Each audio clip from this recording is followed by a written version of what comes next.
आज दिनांक 15 नोव्हेंबर 2025 रोजी भगवान बिरसा मुंडा यांची 150वी जयंती. या जयंतीनिमित्त सर्व आदिवासी बांधवांना हार्दिक हार्दिक शुभेच्छा. जय बिरसा, जय शिवा, जय जोहार. बिरसा मुंडा यांचा कार्याचा थोडक्यात परिचय आपण करून घेणार आहोत. बिरसा मुंडा यांचा जन्म 15 नोव्हेंबर 1875 रोजी झारखंडमधील रांची या जिल्ह्यातील उलीहातू या गावात झाला. मुंडा रीतिरिवाजाप्रमाणे त्यांचे नाव बिरसा असे ठेवण्यात आले. बिरसाच्या वडिलांचे नाव सुगन्न मुंडा आणि आईचे नाव कर्मी हातू होते. आई वडील शेतमजूर. घरची परिस्थिती अत्यंत हलाखीची होती. त्यामुळे बिरसाला शिक्षणासाठी मामाच्या गावी ठेवण्यात आले. बिरसा मुंडा यांनी धर्म संस्कृती रक्षणासाठी इंग्रजाविरुद्ध उठाव केला होता. तो उठाव उलगुलान या नावाने आजही जग प्रसिद्ध आहे. त्या काळात ब्रिटिश सत्ताधाऱ्यांनी आदिवासींच्या जमिनीवर कब्जा करून त्यांना बेघर केले होते. आदिवासी समाजावर शोषण, अन्याय आणि गुलामगिरी लादत जात होती. या सर्व घडामोडीवर लहानपणापासून बिरसाच्या मनावर खोलवर ठसा उमटला होता. बिरसाचे बालपण अत्यंत साधे पण संघर्षमय होते. ख्रिश्चन मिशनरी शाळेत शिकत असताना बिरसांना जाणवले की आदिवासीची ओळख, धर्म, संस्कृती आणि परंपरा यांना धोका पोचत आहे. तेव्हा समाजाचे रक्षण करण्यासाठी आणि न्याय मिळवून देण्यासाठी ब्रिटिशाविरुद्ध बिरसा यांनी लढा पुकारला. तेव्हा आदिवासी लोक बिरसा मुंडांना देव माणूस मानू लागले. तेव्हा लोकांनी त्यांना धरती आबा असे संबोधले. लोकनायक धरती आबा असे संबोधले झाले. ब्रिटिश सरकारने ज्या पद्धतीने जमीनदारी प्रथा राबवून आदिवासींना त्यांच्या स्वतःच्या जमिनीवरून हुसकावून लावले, त्याविरुद्ध बिरसाने आवाज उठवला.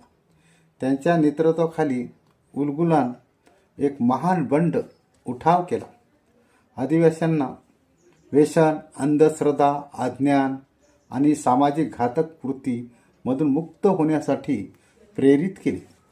त्यांनी सांगितले की आपली जमीन, आपला धर्म, आपली संस्कृती हीच खरी आपली ओळख आहे आणि त्यासाठी जीव देण्यासाठी सुद्धा आपण तयार राहावे असा उपदेश बिरसा मुंडा यांनी केला. बिरसा मुंडा यांनी आदिवासी समाजाच्या जीवनात धार्मिक सुधारणा घडवून आणल्या.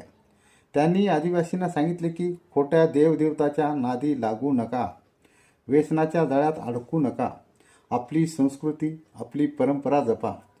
बिरसाची लोकप्रियता प्रचंड वाढल्याने ब्रिटिश सरकारला धोक्याची घंटा वाटू लागली. त्यांनी बिरसाला पकडण्यासाठी अनेक डावपेच रचले. शेवटी 3 फेब्रुवारी 1900 रोजी चाकण या गावात बिरसांना अटक करण्यात आली. तुरुंगात असताना त्यांची तब्येत खालावली आणि शेवटी केवळ 9 जून 1900 मध्ये त्यांचे वय केवळ 25 वर्षे असताना त्यांचे जेलमध्ये निधन झाले. त्यांच्या मृत्यूमागे विषप्रयोगाचा संशय असल्याचा आजही संशय व्यक्त केला जातो आहे. बिरसा मुंडा हे नाव घेतले की प्रत्येक भारतीयाच्या मनात स्वातंत्र्याचे लढ्याचे एक वेगळे पर्व उलगडते. त्यांचा संघर्ष हा फक्त एका आदिवासी नेत्यांचा नव्हता, तर तो संपूर्ण भारतातील शोषित पीडित जनतेचा आवाज होता.